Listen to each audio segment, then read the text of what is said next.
সুপ্রিয় শিক্ষার্থী বন্ধুরা, দ্য স্টাডি বি চ্যানেলে তোমাদেরকে স্বাগতম। আমরা এইচএসসি লেভেলের অর্থাৎ একাদশ দ্বাদশ শ্রেণীর বাংলা বিষয় নিয়ে আলোচনা করছিলাম। এ পর্যায়েতে বাংলার নতুন একটি সংযোজন যেটা হয়েছে, বাংলার নব্য লেখক দিগের প্রতি নিবেদন, এই প্রবন্ধটি নিয়ে একটু আলোচনা করব। এর আগে এই জায়গাটাতে আরেকটি প্রবন্ধ ছিল, সেটা হচ্ছে বিড়াল নামক প্রবন্ধ। সেই বিড়াল নামক প্রবন্ধটি আমরা অলরেডি আলোচনা করেছি। তো নতুন বছরে অর্থাৎ 2020-21 শিক্ষাবর্ষের জন্য আমাদেরকে বিড়ালের পরিবর্তে দেওয়া হয়েছে বাংলার নব্য লেখক দিগের প্রতি নিবেদন। এটি বঙ্কিমচন্দ্র চট্টোপাধ্যায় রচিত একটি প্রবন্ধ। এখানে মোট 12টি পয়েন্টের কথা বলা হয়েছে, যেটা নব্য লেখকদের অর্থাৎ নতুন যারা লেখালেখি করতে ইচ্ছুক সেই নব্য লেখকদের জানার প্রয়োজন এবং সেটাকে অনুসরণ করার দরকার। অনুকরণ না, অনুসরণ করে তারপরে লিখতে হবে। তো যদিও আমাদের বইটাতে 13 পর্যন্ত পয়েন্ট দেওয়া আছে, কিন্তু 13 নাম্বার পয়েন্টে যে দেখবেন যে লেখা আছে যে উপরের বিষয়গুলো মনে রেখে, অর্থাৎ বলা আছে কি যে বাংলার সাহিত্য বাংলার ভাষা, এই নিয়মগুলো বাংলা লেখক দিগের দ্বারা রক্ষিত হইলে বাংলা সাহিত্যের উন্নতি বেগে হইতে থাকিবে। অর্থাৎ অর্থাৎ উপরের যে 12টা নিয়মের কথা বলা আছে, 12টা নিবেদন বা আবেদন করা আছে, সেই নিবেদনটা যদি অনুসরণ করা হয় তাহলে সেক্ষেত্রে বাঙালির লেখাটা আরো বেশি ভালো হবে, সেই অনুযায়ী বলা হয়েছে। সো 13 নম্বর ওটা পয়েন্ট না, মূলত হচ্ছে 12টা পয়েন্ট নিয়ে আলোচনা করা হয়েছে। সো তাহলে আমরা এখান থেকে পাচ্ছি কি, যে প্রথমত যাদের উদ্দেশ্যে এই লেখাটা, সেটা হচ্ছে নব্য লেখক যারা এখন লেখালেখি শুরু করতে চাচ্ছেন তাদের জন্য। দ্বিতীয়ত বলা আছে যে বিষয়ে লেখা, অর্থাৎ সাহিত্য রচনায় আমাদের কি কি করণীয়, সাহিত্য রচনার ক্ষেত্রে আমরা কি কি করব রচনার ক্ষেত্রে, অর্থাৎ রচনা করতে গেলে, তাহলে সেই জন্য লেখা হচ্ছে সাহিত্য রচনা করণীয় বিষয় সম্পর্ক। কি জাতীয় লেখা এটা? এই বাংলার নব্য লেখকদের প্রতি নিবেদন, এটি একটি তত্ত্বোপদেশ। তত্ত্ব, এটাকে মনে রাখবেন, তত্ত্ব যোগ উপদেশ, অর্থাৎ সরাসরি প্রমাণ না দিয়ে তত্ত্ব দিয়ে, অর্থাৎ কোনো একটা লেখনের মাধ্যমে উপদেশ দেওয়াকে বলা হয় তত্ত্বোপদেশ, বা আমরা বলতে পারি যে এটা একটি উপদেশ জাতীয় রচনা। এখানে উপদেশের সংখ্যা হচ্ছে মোট 12টি উপদেশ করা বলা আছে, যদিও বইয়ে দেওয়া আছে পয়েন্ট 13 পর্যন্ত, কিন্তু 13 নম্বর পয়েন্ট আসলে উপদেশ না। আমরা লেখার একেবারে শুরু থেকে শেষ পর্যন্ত করব, কেননা আমরা বঙ্কিমচন্দ্র চট্টোপাধ্যায় সম্পর্কিত আমাদের আরেকটা ভিডিও আছে, যে ভিডিওটাতে আমরা বঙ্কিমচন্দ্রের জীবনী সম্পর্কে আলোচনা করেছি। সো একেবারে প্রথম থেকে, প্রথমে দেওয়া আছে 1 নাম্বার পয়েন্ট দিয়ে বলা আছে কি, যশের জন্য লিখিবেন না। যশ অর্থ হচ্ছে খ্যাতি, অর্থাৎ খ্যাতির জন্য লিখিবেন না, তাহা হইলে যশও হইবে না, অর্থাৎ খ্যাতি হইবে না, লেখাও ভালো হইবে না। লেখা ভালো হইলে যশ আপনি আসিবে, অর্থাৎ একেবারে যদি লেখা ভালো হয় তাহলে এমনি এমনি আপনি খ্যাতি পেয়ে যেতে পারেন। আর তো এক্ষেত্রে আমরা বলতে পারি যে কোনো লেখার মাধ্যমে যদি খ্যাতি অর্জন করতে চাই, যে আমি এটা লিখে অনেক বড় লেখক হব, তাহলে সেক্ষেত্রে লেখার মান ভালো হয় না। লেখার মান ভালো হলে এমনিতেই আপনি খ্যাতি অর্জন করতে পারেন। এক্ষেত্রে আমি একজন লেখকের কথা উল্লেখ করব, যার নাম হচ্ছে আরিফ আজাদ। আমি এখন পর্যন্ত এই আরিফ আজাদ ভাইয়ের কোনো ছবি, কোনো ভিডিও, কোনো কিছুই পাইনি। ইনফ্যাক্ট এখন পর্যন্ত ইউটিউবে ওইভাবে তার কোনো বক্তব্য নাই। ইনফ্যাক্ট গুগলেও তার কোনো ছবিটাকে উল্লেখ করা হয়নি। তো উনার একটাই অমর সৃষ্টি যে বইটা, সেটা হচ্ছে প্যারাডক্সিক্যাল সাজিদ। প্যারাডক্সিক্যাল সাজিদ, এই বইটা গত দুইটা বই মেলার পরে টপ লিস্টে ছিল 1 নাম্বার বই, অর্থাৎ বেস্ট সেলার বুকের মধ্যে 1 নাম্বার সবচেয়ে বেশি বিক্রি হয়েছে যে বইটা, সেটার নাম হচ্ছে প্যারাডক্সিক্যাল সাজিদ। কিন্তু এখন পর্যন্ত আরিফ আজাদ স্যারের উনার কোনো আপনি ছবি, অর্থাৎ পিকচার বা কোনো ধরনের ভিডিও তাকে দেখা যায় এরকম কোনো কিছু পাবেন না। রিজন হচ্ছে যে উনি নিজের পরিচিতি চাইতে তিনি চেয়েছেন যে তার বইটার পরিচিতিটা একটু বেশি বাড়ুক, এবং যার কারণে তার লেখাটা অনেক বেশি ভালো হয়েছে। নিজের পরিচিতি না, নিজের খ্যাতি অর্জন করতে চান নাই। তিনি চাইছেন যে লেখাটা মানুষের কাছে পৌঁছানোর জন্য। যার কারণে এই প্যারাডক্সিক্যাল সাজিদ এখন পর্যন্ত ইনফ্যাক্ট অনলাইন বুক সেলিং এও নাম্বার 1 এ আছে। ঠিক একইভাবে তার ৩ বছর পরে আরেকটা বই লিখলো যেটা এখন ৩ নাম্বারে আছে টপ সেলিং এ। সেটা হচ্ছে বেলা ফুরাবার আগে। বেলা ফুরাবার আগে। সো যে লেখক টপ সেলিং ২ টা বই লিখতে পারেন, যে ১০ টা বইয়ের মধ্যে যার ভিতরে ২ টা বই তার নিজের একার, অন্য লেখকদের ১ টা করে বই আছে কিন্তু তার নিজের একার বই আছে হচ্ছে ২ টা। তাও ১ নাম্বারে এবং ৩ নাম্বারে, বা একটু নাম্বারটা চেঞ্জ হতে পারে কেননা প্রতিদিনই এটা সাধারণত চেঞ্জ হয়। সো ২ টা বই, কিন্তু সেই মানুষটাকে আমরা কেউ চিনি না।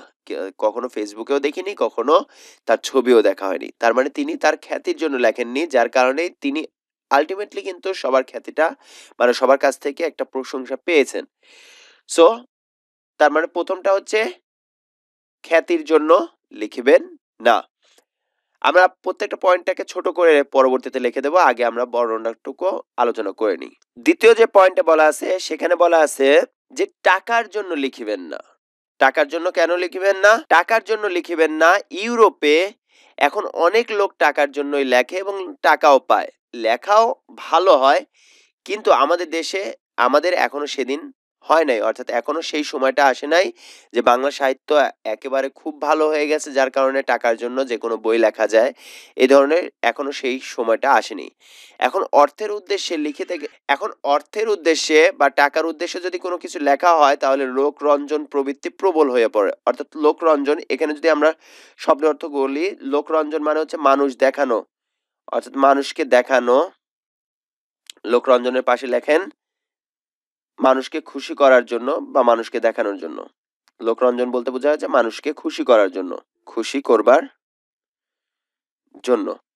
আর প্রবৃত্তি মানে হচ্ছে ইচ্ছা, ইচ্ছা বোঝায়। তার মানে আমি যদি টাকার জন্য লিখি তাহলে মানুষকে খুশি করে তারপরে কোন ধরনের লেখাটা মানুষ পছন্দ করে সেই লেখাটা লিখলে তাহলে তাতে করে আমি বেশি সেল হবে এবং বেশি মুনাফা অর্জন করব। এই ধরনের যদি চিন্তা ভাবনা থাকে তাহলে স্বাভাবিকভাবেই মানুষকে খুশি করার উদ্দেশ্যে লেখা হলো, তাতে করে সাহিত্যটা ভালো হয় না। অর্থাৎ তার লেখাটা যুগ যুগ ধরে যে একটা মানুষ পড়বে, যে এই লেখাটাই, যেমন যদি আমি আজ থেকে ১০ বছর আগেও পড়তাম তাহলেও যেমন মনে হতো যে না এখনকার সময়ের সাথে যাচ্ছে, ১০ বছর পরে গেলেও যেন ওইটাই মনে হয়, সেটা কিন্তু হবে না, সাময়িকই হয়ে যাবে। এখন আমাদের দেশে সাধারণ পাঠকের রুচি এবং শিক্ষা বিবেচনা করিয়া লোকরঞ্জন করিতে গেলে রচনা বিকৃত এবং অনিষ্টকর। অনিষ্টকর মানে হচ্ছে ক্ষতিকর। তার মানে যদি আমি মানুষের মনটা রক্ষা করতে চাই বা মানুষকে খুশি করার জন্য লিখতে চাই তাহলে সেক্ষেত্রে আমাদের এই রচনাটা খারাপ হবে এবং সেটা মানুষের জন্য ক্ষতিকর হয়ে উঠতে পারে। যেমন একটা লেখার আমি যদি বলি, সেটা হচ্ছে লাস্ট কিছুদিন আগে, আমি কারো সমালোচনা করার জন্য না, কিন্তু বাংলা সাহিত্যের সাথে যায় না, যার কারণে বলবো, রাবা খান নামক একজন সেলিব্রিটি আছেন, উনার একটা বই পাবলিশড হয়েছেন। যে বইটা সাধারণত বাংলিশ, অর্থাৎ ইংলিশে যেমন আমরা চ্যাট করার জন্য লিখি যে কেমন আছো, কে কেমন আছো, সো এই ধরনের যে লেখাটা লিখি না, এইভাবে বইটা লেখা হয়েছে। সো তাতে করে কি সেটা কি আর বাংলা ভাষা থাকলো? ইংরেজি ওয়ার্ড যদি তুমি বাংলা লেখো তার মানে সেটা কিন্তু বাংলা ভাষা হলো না। সো তার মানে মানুষকে একটু মজা দেওয়ার জন্য বা মানুষের মনোরঞ্জন করতে গিয়ে যে আমি সেলিব্রিটি হয়ে তারপরে সেখান থেকে আমি একটা বই লিখলাম, যে আমার তো অনেক ফলোয়ার আছে, তারা বইটা কিনবে মানুষকে খুশি করার জন্য, তাহলে সেক্ষেত্রে সেটা আসলে সাহিত্যর মধ্যে পড়ে না। তো এখান থেকে আমরা বলতেছি যে টাকার জন্য উম লিখলে মানুষের মন মতো লিখতে হয়। মানুষ যেমন চায় তেমন করে লিখতে হয়। তাই তার কারণে এখানে লেখার চাইতে, অর্থাৎ সাহিত্যর চাইতে আমাদের মুখ্য হয়ে যায় অর্থ। যার কারণে সেক্ষেত্রে লেখাটা খারাপ হবে এবং সেটা সমাজের জন্য আরো বেশি খারাপ হয়ে যাবে, ক্ষতিকর হবে। ৩ নাম্বার বলছে যে যদি মনে এমন বুঝিতে পারেন যে লিখিয়া দেশের বা মনুষ্য জাতির কিছু মঙ্গল সাধন করিতে পারেন। অর্থাৎ আপনি যদি আপনার লেখনীর মাধ্যমে, হতে পারে দেশের জন্য মঙ্গল হবে অথবা মানব জাতির জন্য, মনুষ্য জাতি মানে মানব জাতির জন্য কল্যাণকর কিছু হবে, সাধন করিতে পারেন, অথবা সৌন্দর্য সৃষ্টি। এই ২ টার কোনটাই না, যে এমন উপন্যাস হতে পারে যে উপন্যাসটার কারণে ওর ভিতরে আসলে কোনো ধরনের শিক্ষা নাই, অর্থাৎ দেশপ্রেমেরও কোনো শিক্ষা নাই, মনুষ্য জাতির উপকারের মতোও কোনো শিক্ষা নাই। কিন্তু সেই উপন্যাসটা মনে দাগ কেটে যায় যে এই ধরনের উপন্যাস বা মাঝে, মাঝে আমরা একেকটা মুভি দেখি না যে মুভিটা সাধারণত আম কোনো শিক্ষা দেয় না, কিন্তু সেই মুভিটা সারা জীবনের জন্য দেখা যাচ্ছে মনের মধ্যে দাগ টেনে থাকে। সো সেরকম যদি হয় তাহলে সেটাকে বলা হয় যে সৌন্দর্য সৃষ্টি। সো যদি সৌন্দর্য সৃষ্টি করতে পারেন তবে অবশ্যই লিখবেন। সেক্ষেত্রে আপনি লিখতে পারেন যাহারা অন্য উদ্দেশ্যে লেখে। অন্য উদ্দেশ্যে বলতে কি যে আমি মানুষের মঙ্গলও করলাম না, সৌন্দর্যও সৃষ্টি করলাম না। এমনি আমার মতন করে লিখলাম যে আমি জাস্ট একটা YouTube সেলিব্রিটি বা Facebook সেলিব্রিটি, আ অথবা যেকোনো একটা প্রফেশনাল কাজে আছি। তাতে করে আমার বইটা অনেক মানুষ পড়বে। সো অনেক মানুষ আমার কথাটা জানবে। তো এই ধরনের যদি উদ্দেশ্য থাকে যে পপুলারিটি পাওয়ার জন্য যদি উদ্দেশ্য থাকে তাহলে সেক্ষেত্রে তাহাদিগকে যাত্রাওয়ালা, এখানে যাত্রাওয়ালা বলতে বোঝায় হচ্ছে গ্রাম অঞ্চলে এখনো চলে মাঝে, মাঝেই। আগের দিনে মঞ্চের মধ্যে কিছু নায়িকা, নায়ক তৈরি করে গ্রামেরই তারা যাত্রা অনুষ্ঠান করত, নাটক তৈরি করত।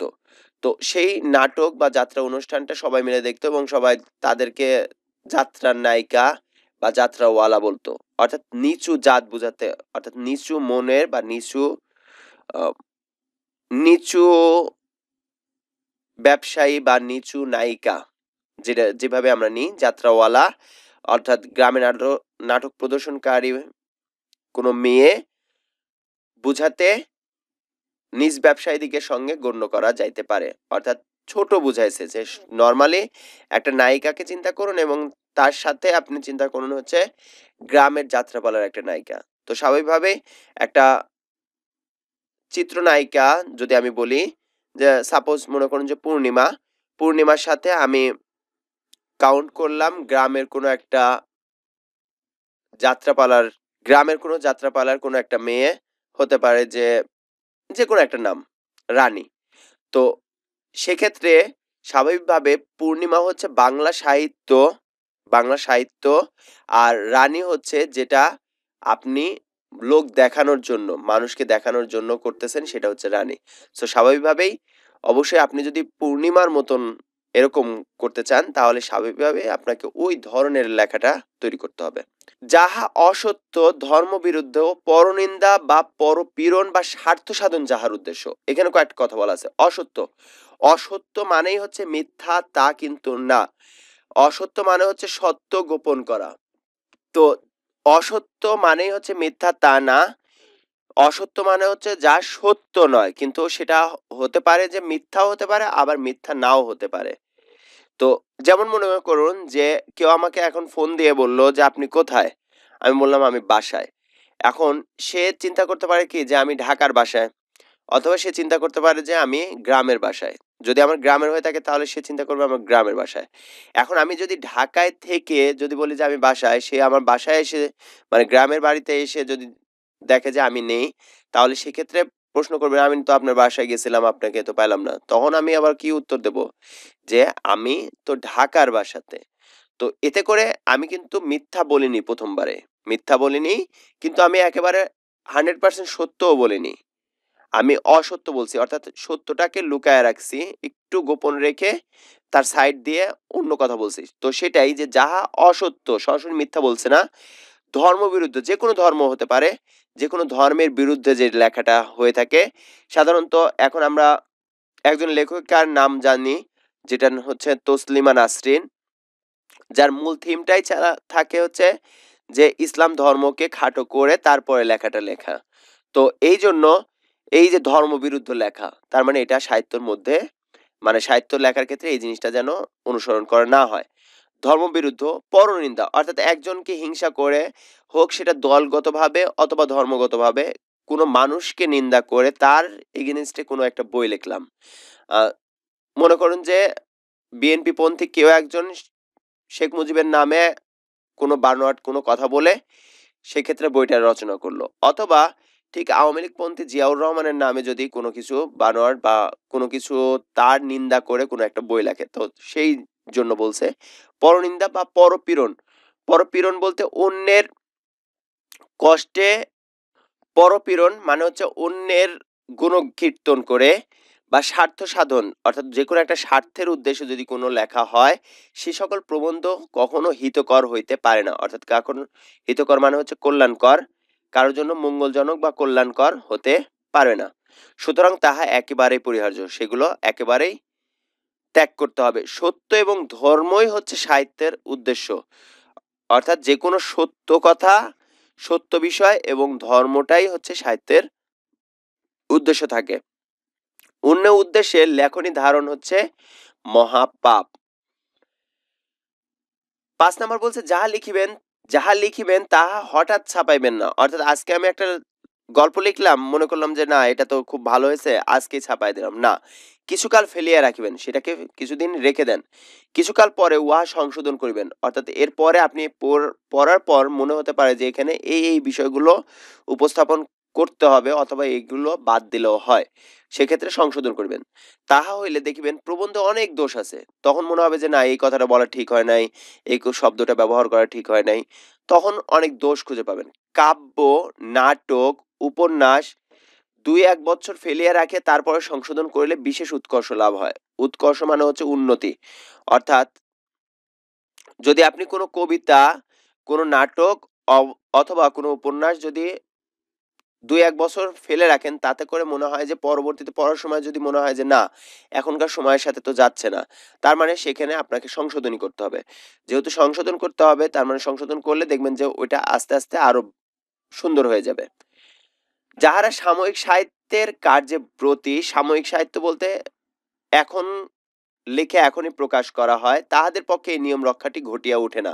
অর্থাৎ পত্রিকায় যারা নিয়মিত কলাম লেখে, মনে করেন যে প্রতি বুধবারে একজন লেখক একটা কলাম দেন অথবা প্রতি শুক্রবারে একজন আলেম একটা কলাম দেন, তার ক্ষেত্রে এই জিনিসটা কখনো সম্ভব হবে না। এই জন্য সাময়িক সাহিত্য লেখকের পক্ষে অবনতিকর। অর্থাৎ সাময়িক সাহিত্য সাময়িকভাবে যে জিনিসটা লেখা হয়ে থাকে সেই জিনিসটা একটা লেখক তৈরি করতে পারবে না, অর্থাৎ একটা পূর্ণাঙ্গ লেখক হবে না। তো তাহলে এখান থেকে আমরা পাচ্ছি কি যে কিছুদিন যদি লেখাটা রেখে দেওয়া হয় তাহলে লেখার মধ্যে কিছু ভুল ভ্রান্তি এটা ধরা পড়ে, তখন সেগুলো সংশোধন করে দিলে স্বাভাবিকভাবেই হচ্ছে সাহিত্যের উন্নতি হয়। আর যারা সাময়িক সাহিত্যের ক্ষেত্রে থাকেন তাদের ক্ষেত্রে এই জিনিসটা কখনো সম্ভব হয় না। ৬ নম্বর বলছে যে বিষয়ে যাহার অধিকার নাই, কোনো বিষয়ে যদি কেউ না জানে সেই বিষয়ে তাহার হস্তক্ষেপ অকর্তব্য, যেন সেই বিষয়টাতে সে না যায়। এটি সোজা কথা, কিন্তু সাময়িক সাহিত্যকে এই নিয়মটি রক্ষিত হয় না। সাময়িক সাহিত্য সাধারণত একজন দেখা যাচ্ছে যে রাজনীতি নিয়ে লিখতেছে কিন্তু উনি মূলত হচ্ছে যে একজন শিক্ষক, অথবা শিক্ষা ব্যবস্থা নিয়ে একজন লিখতেছেন কিন্তু তিনি হচ্ছেন মাওলানা টাইপের কোনো একজন, লিখতেই পারেন কিন্তু সেক্ষেত্রে সেটা সাময়িক সাহিত্যের ক্ষেত্রে এই জিনিসটা কখনোই রক্ষা করা যায় না। তো বড় সাহিত্য অর্থাৎ পুস্তক রচনার ক্ষেত্রে আপনাকে এই জিনিসটা অবশ্যই অবলম্বন করতে হবে যে কত দিনের জন্য আপনি এই বইটা লিখতেছেন, যে সারা জীবন এই বইটা বা এই জিনিসটা পড়ে যেন একটা মানুষ মনে করে যে না এখনকার সময়কার লেখা। তো এক্ষেত্রে আমরা বলবো যে সাময়িক সাহিত্যকে এই নিয়মটি রক্ষিত হয় না। তো রক্ষিত হয় না বলতে এখানে বোঝাচ্ছে যে মেনে নেওয়া হয় না, যে মানা যায় না আর কি। তো তাহলে বলবো যে যার দ্বারা যেটা সম্ভব নয় সেই ধরনের কাজগুলো কখনোই তার করা উচিত নয়। এখন যেমন দেখি যে যেকোনো নায়ক অথবা নায়িকা অথবা সেলিব্রিটি যে কেউ একটা বই লিখে ফেলে। কেননা তিনিও চায় যে আমিও একটা লেখক হব। মনে করেন যে ভ্রমণ কাহিনী, একজন ইউটিউবার ভ্রমণ কাহিনী লিখলেন। তো তাতে করে কি ওই ইউটিউবার, হ্যাঁ হতে পারে যে তার লেখনী ক্ষমতা যদি ভালো থেকে থাকে তাহলে। কিন্তু পরবর্তীতে তার বইটা নিয়ে যদি সমালোচনা বেশি হয়, তারপরেও যদি তিনি বারবার বইটা রচনা করতেই থাকেন যে প্রতি বছর আমি বইটা রচনা করব যাতে করে আমার আ লেখক হিসেবে আমার নামটা থেকে যায়। সো সেটা আসলে সাহিত্যের মধ্যে পড়বে না। ঠিক তেমনিভাবে আপনি যদি একটা, যদিও মানুষকে নিয়ে এটা বলা ঠিক না, হিরো আলম কিছুদিন আগে তিনি সঙ্গীত পরিবেশন করেছেন। তো উনি এর আগ পর্যন্ত অনেকটাই ঠিক ছিলেন যে অভিনয় করার চেষ্টা করছেন, নাই হতে পারে। কিন্তু যখনই একটা গায়ক হওয়ার জন্য কণ্ঠের প্রয়োজন হয় বা সুরের প্রয়োজন হয়, সেই জিনিসটা না থাকার পরেও যদি সে জোর করে গানটা প্রকাশ করে এবং গানটা ছেড়ে দেয় এবং সেই জিনিসটাই যদি লক্ষ লক্ষ মানুষ দেখে, তার মানে সেক্ষেত্রে সে তো কিছুদিন পরে মনে করবে যে আমার ভিডিও তো, আমার গান তো 2 লাখ, 3 লাখ, 10 লাখ, 10 কোটি মানুষ শুনেছে। সো তাতে করে তার কিন্তু ওই দিকে আরো বেশি আগ্রহটা তৈরি হবে। সো এইদিকে আমাদেরও একটা নিয়ম রক্ষা করার দরকার যে যে বিষয়ে পারদর্শী না তার সেই বিষয়ের কোনো কিছুটাকে সাধারণভাবে আমাদের একসেপ্ট করা উচিত না। বিদ্যা প্রকাশের চেষ্টা করবেন না, অর্থাৎ আমরা খাঁটি বাংলা ভাষায় বলি যে জ্ঞান দিবেন না। জ্ঞান দিবেন না কেমন? বিদ্যা থাকিলে যদি ওর ভিতরে কোনো বিদ্যা থেকেই থাকে, শিক্ষা থেকে থাকে, তা আপনি আপনি প্রকাশ পায়, চেষ্টা করিতে হয় না। অর্থাৎ খুব চেষ্টা করে কাউকে শিখাইতে যাবেন যে দুই বন্ধুর মধ্যে কথোপকথন হচ্ছে, একজন বলছে যে আই হ্যাভ এ কাউ, এটার অর্থ কি? আমার একটি গরু আছে। আরেক বন্ধু বলছে, তাতে করে আপনি আপনার শিক্ষার্থীদের মানে হচ্ছে যারা পাঠক তাদেরকে ইংরেজি শিখাবেন। এই ধরনের যদি চিন্তা ভাবনা করেন তাহলে সেটাকে সাহিত্য বলা যায় না। পুস্তক অর্থাৎ পাঠ্য পুস্তক বলা হতে পারে। বিদ্যা প্রকাশের চেষ্টা পাঠকের অতিশয় বিরক্তিকর। অর্থাৎ পাঠক কখনো চায় না যে বই পড়ার মধ্যে দিয়ে, একটা উপন্যাস পড়ার মধ্যে দিয়ে বা নাটক পড়ার মধ্যে দিয়ে আমি কোনো বিদ্যা অর্জন করব। এবং রচনার পরিপাট্যের বলতে বোঝাচ্ছে রচনার সৌন্দর্য। পরিপাট্য বোঝায় হচ্ছে সৌন্দর্য। রচনার যে সৌন্দর্য থাকে, সেই রচনার সৌন্দর্যের বিশেষ হানিজনক বলতে ক্ষতিকর।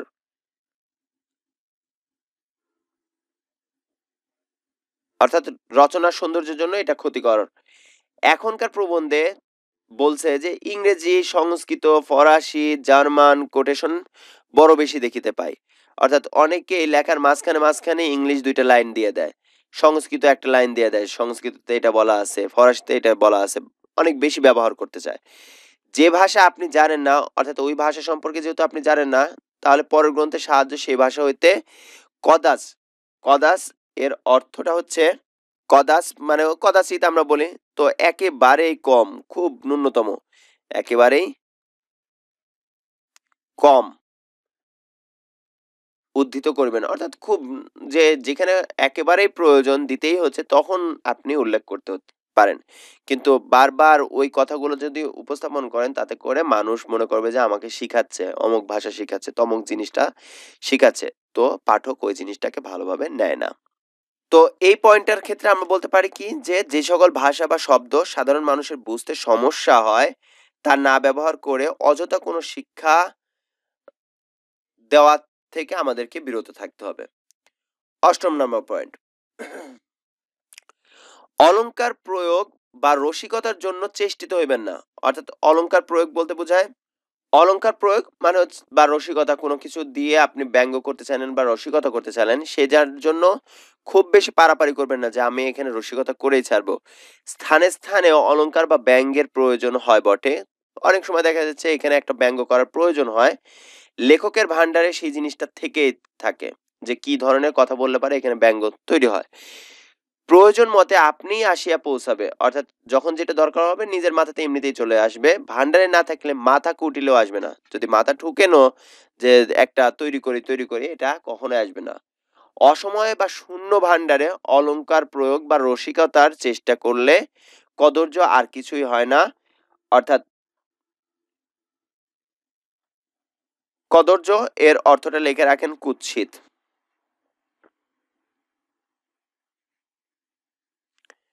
কুৎসিত অর্থাৎ অসময়ে বা আপনার মাথাতে কোনো অলংকার নেই, কিন্তু সেই অলংকারটা প্রয়োগ করার একটা চেষ্টা করলেন, তাহলে সেটাই হবে হচ্ছে ওই রচনার জন্য কুৎসিত একটা বিষয়। তো এক্ষেত্রে আমরা তাহলে 8 নম্বর পয়েন্টটাকে যদি এক কথায় বলি, সেক্ষেত্রে বলা আছে যে সাহিত্যে রসিকতা করা যায় কিন্তু অযথা কোনো রসিকতা করাটা উচিত নয়। অযথা রসিকতা করলে সেটা স্বাভাবিকভাবে পাঠক নিতে পারে না,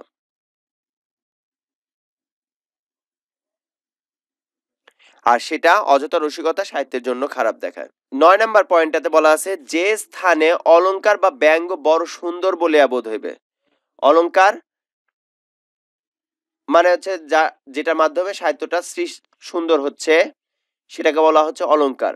অলংকার বা ব্যঙ্গ বড় সুন্দর বলিয়া বোধ হইবে, মনে হবে যে এটা অনেক বেশি সুন্দর হবে। সেই স্থানটি কাটিয়ে দিবে, অর্থাৎ এই জায়গাটাতে কাটিয়ে দিবে যেটাখানে ব্যঙ্গ করা আছে। ব্যঙ্গ করা থাকলে সেই অঞ্চলটা কেটে দেবে। এটা কিন্তু লেখক বলছে না, বলছে কি এটি প্রাচীন বিধি, প্রাচীন নিয়ম ছিল যে কোথাও ব্যঙ্গ হলে পারে ব্যঙ্গটা কেটে দাও, ব্যঙ্গ অংশটুকু কেটে দাও।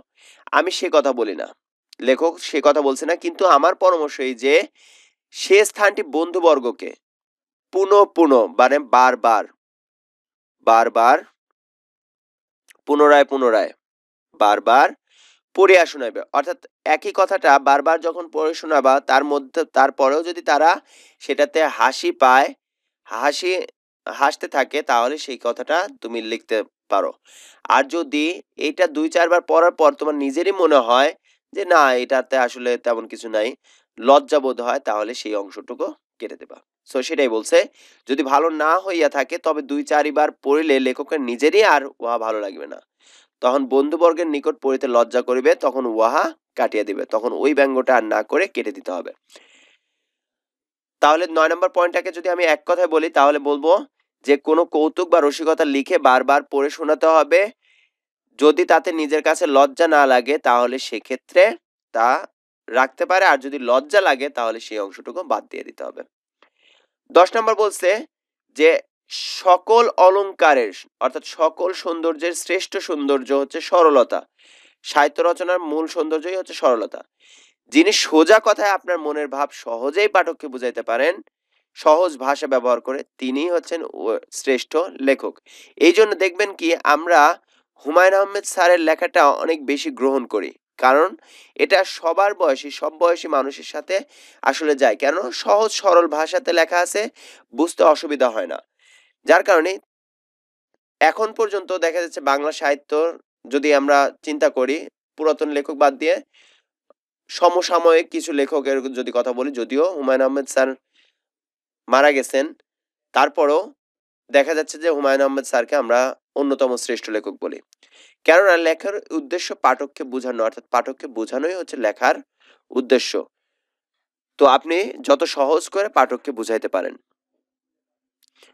১১ নম্বর বলছে যে কাহারও অনুকরণ করিও না, অর্থাৎ কাউকে অনুকরণ করলাম, আমি হুমায়ুন আহমেদ স্যারের কথা বললাম, এখন হুমায়ুন আহমেদ স্যারের রচনার মতন করে যদি অনুকরণ করতে চাই, তাহলে অনুকরণের দোষগুলো অনুকৃত হয়। অনুকৃত মানে হচ্ছে দোষগুলো ওই রচনার মধ্যে চলে আসে, গুণগুলি হয় না। অর্থাৎ ওই রচনার যে গুণগুলো ছিল সেই জিনিসগুলা কখনোই ওই রচনার মধ্যে আসে না। অমুক ইংরেজি বা সংস্কৃত বা বাংলা লেখক এইরূপ লিখে আছেন, আমিও এরূপ লিখব, এ কথা মানে কদাপি মনে স্থান দিও না। কদাপি মানে কোনো সময়টাতেই। অর্থাৎ কোন লেখক কেমন করে লিখছেন সেটাকে যদি আমি অনুসরণ করেই বারবার লিখতে চাই, তাহলে তার দোষগুলো শুধুমাত্র আমার লেখার মধ্যে আসবে, কখনোই তার গুণগুলো আসবে না। এই জন্য অনেকেই বলে যে বা উনার লেখাটা শেক্সপিয়ারের মতন, শেক্সপিয়ারকে অনুসরণ করে করে এরকম লিখছেন। উনার লেখাটা মাইকেল মধুসূদন দত্তের মতন হয়ে যাচ্ছে, রবীন্দ্রনাথের মতন লেখা। তো এই ধরনের যদি কাউকে অনুসরণ করা হয়, সেই জিনিসটা আসলে মানে অনুকরণ করা হয়, যে তাকে কপি করা হয়, তাহলে সেটা হচ্ছে খারাপ হবে। তাহলে এটাকে আমরা ১১ নাম্বারটাকে সহজ ভাষায় বলতে পারি যে কারো মতো করে লিখতে গেলে তার দোষগুলো আসে, গুণগুলো কখনোই কপি হয় না, যার কারণে অনুকরণ করা যাবে না। ১২ নম্বর বলছে যে কথার প্রমাণ দিতে পারিবে না, অর্থাৎ কোন যুক্তি দিলা সেই কথার প্রমাণ দিতে পারবে না, তা লিখবা না, তা লিখিও না। প্রমাণগুলো প্রযুক্ত করা সকল সময় প্রয়োজন হয় না, অর্থাৎ সব সময় প্রমাণ দিতে হয় না, কিন্তু প্রমাণটা রাখতে হয় হাতে। অর্থাৎ কোনো একটা যুক্তি দিলা, সেই যুক্তিটা যে প্রাচীন ভারতীয় ভাষা, প্রাচীন সংস্কৃততে এই কথাটা বলা আছে, তুমি একটা লোকমুখে শোনা কোনো সংস্কৃত কথাটা বলে দিলা, কিন্তু প্রাচীন সংস্কৃত কোনো বইটাতে এটা উল্লেখ নাই, তার মানে সেই জিনিসটা আসলে সম্ভব না। যেমন এরকম অনেক হাদিস আছে, হাদিস বলবো যেটাকে বলা হয় জাল হাদিস, আরব্য বিভিন্ন প্রবাদ আছে, যেহেতু আরবি ভাষার প্রবাদ, তো অনেকেই মনে করছে যে আরবি ভাষায় যেহেতু এই কথাটা বলা আছে তার মানে এটা বোধহয় হাদিস, আসলে সেই ধরনের কোনো হাদিস পাওয়া যায় না। তো এরকম বাংলা সাহিত্য বাঙালির ভরসা, অর্থাৎ আমাদের ভরসাই হচ্ছে বাংলা সাহিত্য।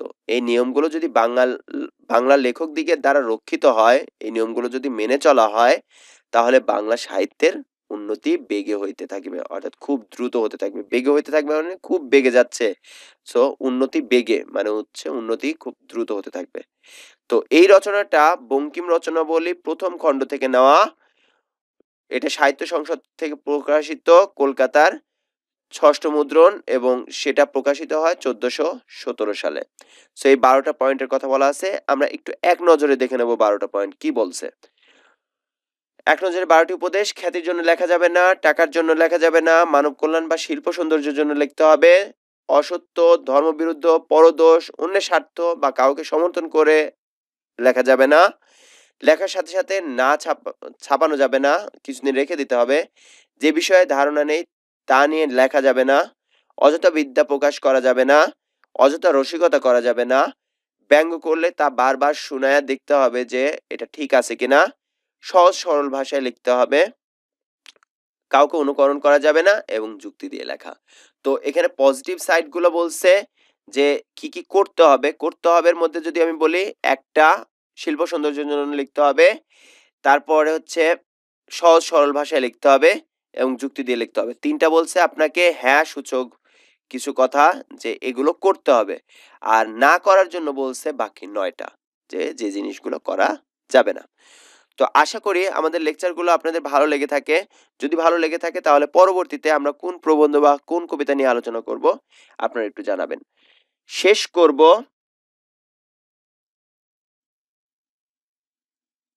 করব একটি বিখ্যাত উক্তি দিয়ে, এপিজে আব্দুল কালাম স্যারের। তিনি বলছেন, ছাত্রদের মাঝে অনুসন্ধান, সৃজনশীলতা, উদ্যোক্তা এবং নৈতিক নেতৃত্বের সক্ষমতা তৈরি করা উচিত শিক্ষাবিদদের।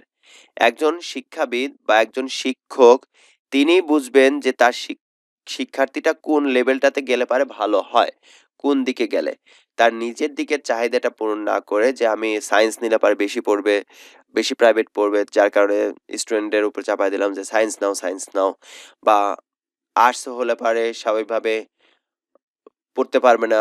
তো এই ধরনের জিনিসটা না করে তার ভিতরে আসলে কোন জিনিসটা আছে, সে আসলে সায়েন্সে পারদর্শী বা আর্টসের দিকে যায় না ব্যবসায়িক কাজে ভালো পারদর্শী, তো ওইটার দিকেটাতে চেয়ে তার সৃজনশীলতা খুঁজে বের করা, তার অনুসন্ধানী মনোভাবটা তৈরি করা, তাকে উদ্যোক্তা তৈরি করা এবং নৈতিক গুণাবলী সম্পন্ন তৈরি করাটাই হচ্ছে একজন শিক্ষাবিদের কাজ।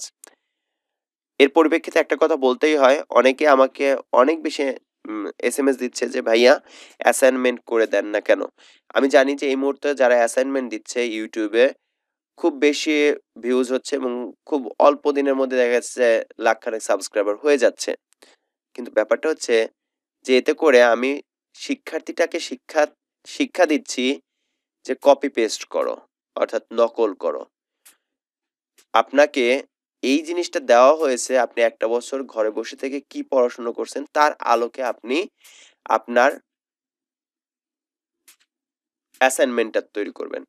এখানে যদি আপনি ইউটিউব, ফেসবুক বা যেকোনো একটা মাধ্যমটাকে নিয়ে সেই মাধ্যমের আলোকে যদি অ্যান্সারগুলো লিখে দেন, তাতে করে আপনার ভিতরে কোনো সৃজনশীলতা প্রকাশ পায় না।